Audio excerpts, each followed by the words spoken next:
Ravi de vous retrouver pour ce nouveau numéro de votre magazine Éco-Débat, un numéro qui mettra l'accent sur les récentes actualités en Côte d'Ivoire. Il y a quelques jours, le président ivoirien Alassane Ouattara était face au Parlement ivoirien réuni au Congrès pour son adresse sur l'état de la nation et les ambitions du pays au plan économique. On en parle justement des aspects économiques avec nos invités sur ce plateau. Comment ce discours a été perçu? Comment sont les perspectives à venir pour la Côte d'Ivoire? Monsieur Serge Patrick de Souza, analyste politique, merci d'être avec nous. Merci à vous, monsieur Soumaro. Et avec nous ici en studio, monsieur Moké Semeksan, merci d'être avec nous. C'est moi qui vous remercie pour l'invitation. Alors, messieurs, c'était un discours assez attendu, cette adresse du 18 juin 2024. Comment est-ce que vous avez vécu, ce rendez-vous? Déjà, il faut dire que ce discours s'inscrit dans le cadre de la Constitution. Chaque année, le président de la République a l'obligation constitutionnelle de faire le bilan de sa gouvernance devant le Congrès. Donc les deux chambres réunies, l'Assemblée nationale et le Sénat. Et donc ce discours est normal parce que voilà, on attendait ce discours effectivement. Mais il faut dire que l'enjeu de ce discours était plus politique qu'économique parce que, il faut le dire, nous sommes dans une période, dans un contexte électoral, nous sommes à 15 mois de l'élection présidentielle et il y a énormément de contentieux, notamment le fait que Gbagbo Laurent réclame sa présence sur la liste électorale. Il y a aussi la réforme de la CEI qui est aussi demandée par une partie de l'opposition et le retour de Soro Guillaume aussi en griffe qui est aussi un point important. Et donc je vais dire que pour ce qu'on a l'habitude d'entendre du chef de l'État, notamment sur les précédents discours, on s'attendait à ce qu'il fasse de grandes déclarations au niveau politique. Et donc nous avons tous constaté que le discours s'est surtout retenu à faire que le bilan de la politique qu'il a menée au niveau économique, au niveau social, au niveau sécuritaire. Voilà, donc nous avons pris le discours comme cela. Mais on sait aussi que politique et économie, c'est vraiment deux sœurs qui se tiennent par la main. Donc, donner ces grandes visions politiques, ça dressait le lit, en tout cas pour le volet économique. Vous, comment vous avez vécu ce rendez-vous, cette adresse? Bon, De Souza l'a rappelé tout à l'heure, c'est un discours constitutionnel.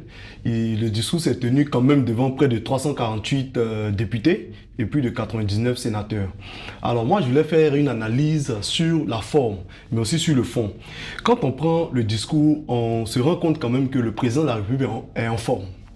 Pour ceux qui doutaient de son état de santé, je vais dire qu'il tient la route. Il a tenu à montrer qu'il est en forme et donc 1 heure durant, il s'est prêté à cet exercice-là. Et avec beaucoup d'humour, justement, qu'il a pu quand même donner. Et à un moment, c'est vrai que sa voix a commencé à fléchir un peu. On ne peut pas le lui reprocher parce que 1 heure à parler en abordant des thèmes et des sujets plus ou moins techniques, à un moment quand même, il fallait le faire. Quand on prend dans le fond du discours, effectivement, comme De Souza l'a rappelé, nous, on attendait de grandes annonces. C'est vrai que dans les officines, dans tout ce qu'il y a comme lieu, là où se menait justement le débat sur le grand oral du président de la République, on s'attendait surtout à des annonces politiques, comme le retour de Guillaume Soro, l'ancien président de l'Assemblée nationale, comme la réinscription sur la liste électorale du président Laurent Gbagbo, mais aussi du ministre Charles Blé Goudé. Et sur ces points-là, on n'a pas eu d'annonce. D'ailleurs, le président lui-même a su qu'il y avait quand même une pointe de déception quand il est revenu au pupitre et puis qu'il a dit que comme ça, son protocole lui avait quand même soufflé le fait que la déception était là et qu'il s'adresserait justement sur ces questions-là un autre jour. Donc ce discours a été accueilli, autant qu'il a été attendu, mais bon, nous, on reste quand même sur notre fait. Restez sur vos faits. Alors, on va écouter juste cet extrait de l'adresse du président Alassane Ouattara et on reviendra sur le plateau pour décortiquer plus en détail les aspects économiques de cette adresse. Nous écoutons à présent le président Alassane Ouattara. En 2023, l'activité économique est restée robuste avec un taux de croissance de 6,5%. Et cette résilience de l'économie ivoirienne s'appuie sur un cadre macroéconomique solide, une gestion saine des finances publiques également. Cela veut dire que la dette est maîtrisée, les équilibres sont maintenus et la dynamique économique promet des lendemains meilleurs. malgré les chocs au niveau international et sous-régional. Le taux de croissance économique devrait s'établir en moyenne à environ 7% ou plus par an sur la période 2024-2027. Les dernières notations de notre pays par les agences de notation ont toutes confirmé la résilience de notre économie. La Côte d'Ivoire est devenue, depuis le mois dernier, le mois de mai 2024, le troisième pays d'Afrique subsaharienne le mieux noté par Standard & Poor's en matière de notation de dette souveraine après le Botswana et l'île Maurice. Et je crois que cela mérite vraiment des applaudissements pour le gouvernement et pour donc tous ceux qui sont engagés dans ce secteur. J'ajouterai que la Côte d'Ivoire est aujourd'hui la 9e économie du continent africain, la troisième économie d'Afrique francophone et la 2e économie d'Afrique de l'Ouest après le Nigeria. Bravo, bravo, chers Ivoiriens. On a vu tous ces chiffres, ces performances, 9e au plan africain, 3e au plan d'Afrique francophone et autres. Mais il se dit encore que les Ivoiriens ne ressentent pas dans leur panier quotidien toutes ces performances. Il y a encore des cris de cœur. Vous, quand vous avez entendu cette adresse à la nation, comment vous avez apprécié la chose? Déjà, il faut dire que les chiffres qui sont donnés, notamment les performances économiques, sont surtout dus au fait qu'en Côte d'Ivoire, à un moment donné, on a vu que l'environnement est organisé de sorte à ce que des investissements se fassent vraiment à grande échelle. Ces investissements qui sont pour la plupart au niveau des infrastructures, donc on a vu de gros ouvrages, les ponts construits, l'autoroute du Nord avec la projection jusqu'à dans le Nord après Boaké. On a vu aussi que l'environnement des investissements est vraiment propice à l'entrée des capitaux. C'est cet ensemble de données-là, avec l'environnement politique bien sûr, qui est quand même maîtrisé. C'est cet environnement-là qui fait donner tous ces chiffres-là. Tous ces chiffres de 7% de croissance, 9e Afrique. Non, mais après, effectivement, quel est l'impact de tous ces investissements dans le vécu, dans le quotidien des Ivoiriens? Parce que la politique que nous menons, qu'un État mène, a un objectif.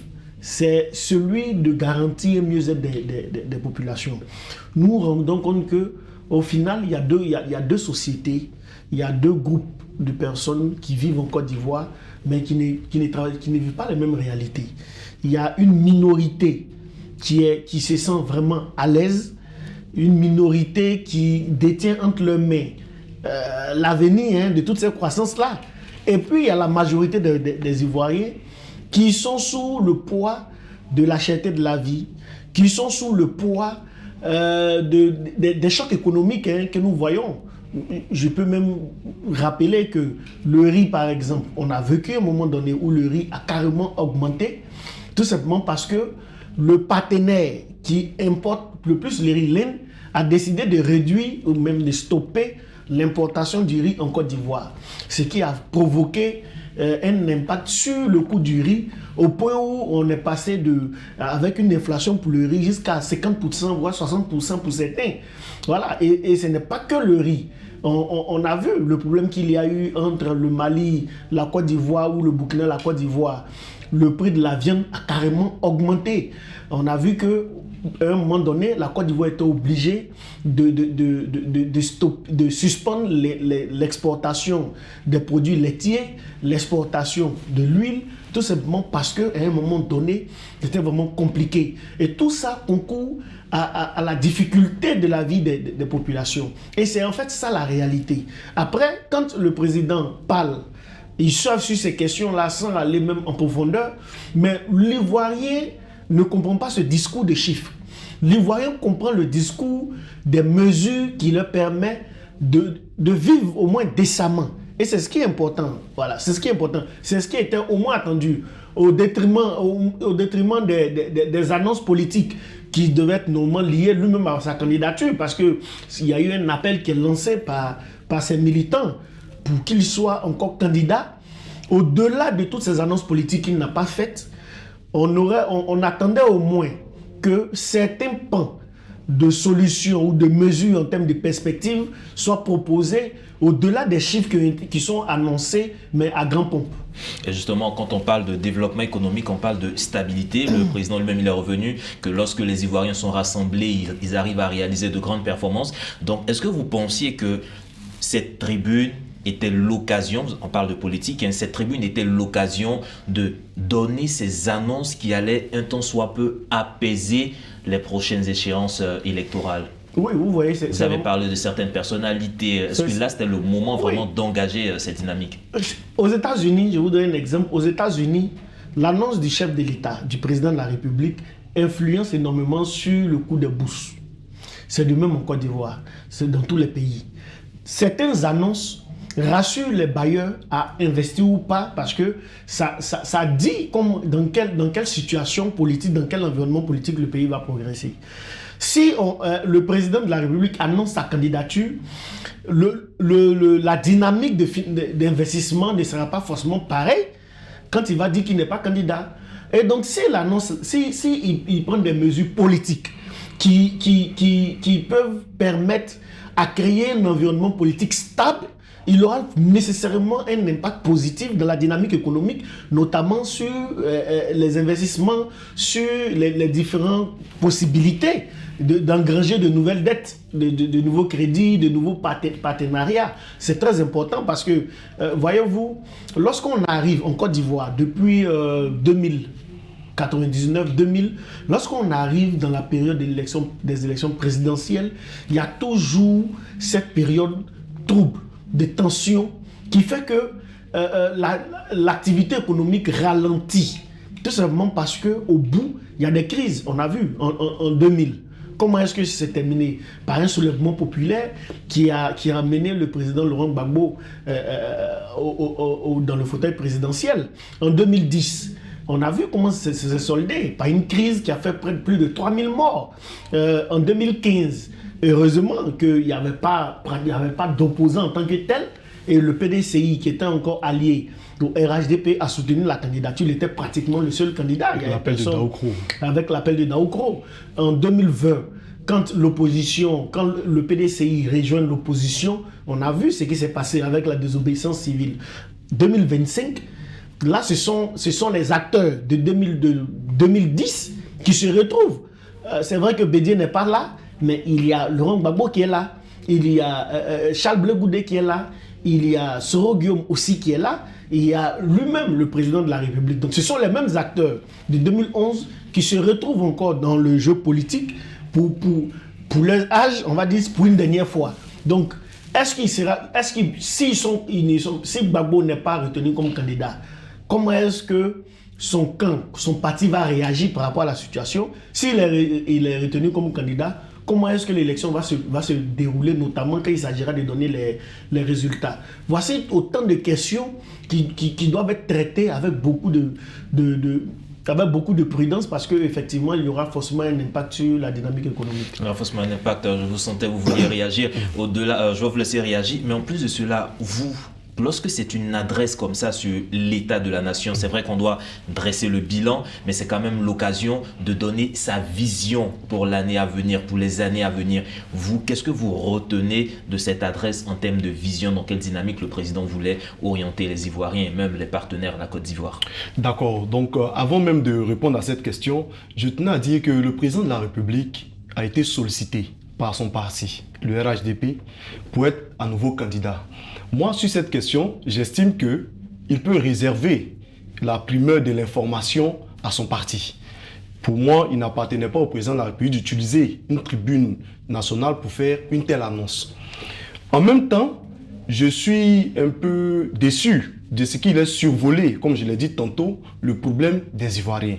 En tout cas, dans tout ce qu'il y a comme compartiment aujourd'hui, ça ne va pas et malheureusement, il n'a pas apporté de réponse appropriée. Je voudrais partager avec vous une analyse sociologique pour que nous puissions bien comprendre l'état d'esprit de l'Ivoirien aujourd'hui. Vous voyez, nous sommes tous aujourd'hui en Côte d'Ivoire et vous aurez remarqué qu'il y a la prolifération des sites de paris sportifs ou de paris en ligne auxquels ça donne la jeunesse et que ça donne les Ivoiriens, je veux dire, en grande majorité. Cette prolifération de sites a sa source dans le fait que les Ivoiriens ont perdu espoir. Vous avez des Ivoiriens aujourd'hui qui se disent qu'avec le peu qu'on gagne, comme on n'a pas de lieu d'espoir, comme on ne sait même pas comment est-ce qu'on va pouvoir fructifier, comme on ne sait même pas dans quelle dynamique, et tout à l'heure Patrick de Souza l'a rappelé, comme on ne sait pas dans quelle dynamique le pays va se retrouver d'un moment à l'autre, il faut fructifier plus vite. Donc les Ivoiriens sont aujourd'hui abonnés à des paris sportifs. Et depuis plusieurs années, c'est comme ça. La société, ou du moins l'entreprise aujourd'hui qui gère les paris en Côte d'Ivoire, qui est la LONASI, leur chiffre d'affaires en 2019 était de 200 milliards. À l'heure où nous parlons, ils sont à plus de 411 milliards. Et en 2025, ils seront à plus de 545 milliards. Pour vous dire comment est-ce que les Ivoiriens sont en train d'injecter de l'argent dans des sources de revenus rapides. Ça vous donner des indicateurs. En 2023, c'était en griffe l'année de la jeunesse. Et on a vu que le président avait déclaré 1 milliard de francs CFA par jour pour la jeunesse à travers tous les projets qui avaient été initiés. Et dans la préparation de l'adresse qu'il devait faire en 2024, Medi 1 TV s'est rendu quand même dans certains endroits à Abidjan. Et beaucoup revenaient sur la question vraiment que 2024, en tout cas que cette adresse marque l'année de l'énergie, avec tous les champs pétroliers que le pays a, avec le mix énergétique et le coût de l'électricité qui a grimpé de manière exponentielle, on peut le dire en Côte d'Ivoire. Beaucoup s'attendaient à ce que des mesures viennent dans ce sens-là. Comment vous avez accueilli cela? La Côte d'Ivoire est aujourd'hui couverte à plus de 86% au niveau de l'électricité, mais en matière de coût, tarif de l'électricité, c'est encore très cher. Oui, je pense que le président, même dans son discours, il en a parlé. Il a essayé d'expliquer pourquoi est-ce qu'il y avait une obligation qui était d'augmenter l'électricité. C'était de faire le choix entre le délestage ou, je vais dire, accepter de payer comme contribution citoyenne pour pouvoir bénéficier de l'électricité de qualité.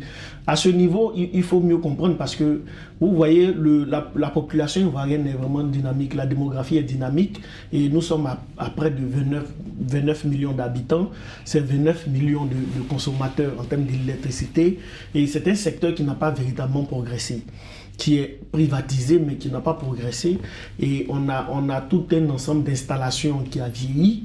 Et il faut quand même emmener ces installations-là au niveau de la demande. Et c'est un peu ça le besoin. Mais il faut dire que il y a de l'espoir avec toutes les... on a vu des gisements baleines et calao qui sont découverts. Je pense que dans 2-3 ans, il y aura de l'amélioration, notamment à ce niveau-là.